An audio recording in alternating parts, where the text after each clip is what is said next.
പ്രിയമുള്ളവരെ നമസ്കാരം. IRGCയെ ഭീകര സംഘടനയായി പ്രഖ്യാപിക്കണം.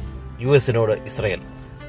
ഇറാനുമായുള്ള യുദ്ധം 12ാം ദിവസത്തിലേക്ക് കടക്കുമ്പോഴാണ് ഇറാൻ്റെ റവല്യൂഷണറി ഗാർഡിനെ അന്താരാഷ്ട്ര ഭീകര സംഘടനയായി പ്രഖ്യാപിക്കണമെന്ന് ഇസ്രയേൽ വിദേശകാര്യമന്ത്രി ഗിദിയോൻ സാർ ഐക്യരാഷ്ട്രസഭയോട് ആവശ്യപ്പെട്ടിട്ടുള്ളത്.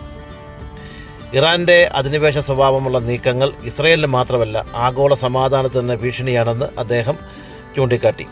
നിലവിൽ സുരക്ഷാ കൗൺസിൽ പ്രസിഡന്റ് പദവി വഹിക്കുന്ന US അംബാസഡർ മൈക്ക് വാട്സിന് അയച്ച കത്തിലാണ് ഇസ്രയേൽ ഈ ആവശ്യം ഉന്നയിച്ചിട്ടുള്ളത്.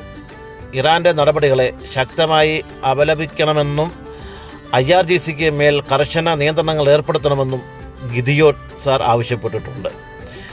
പശ്ചിമേഷ്യയിലെ നിലവിലെ അസ്ഥിരതയ്ക്ക് പിന്നിൽ ഇറാന്റെ സൈനിക വിഭാഗമാണെന്നാണ് ഇസ്രയേലിന്റെ പ്രധാന ആരോപണം. ഒരു രാഷ്ട്രത്തിന്റെ ഔദ്യോഗിക സൈനിക വിഭാഗത്തെ ഭീകര പട്ടികയിൽ ഉൾപ്പെടുത്തുന്നത് അന്താരാഷ്ട്ര തലത്തിൽ വലിയ നയതന്ത്ര പ്രത്യാഘാതങ്ങൾക്ക് വഴി തുറക്കും.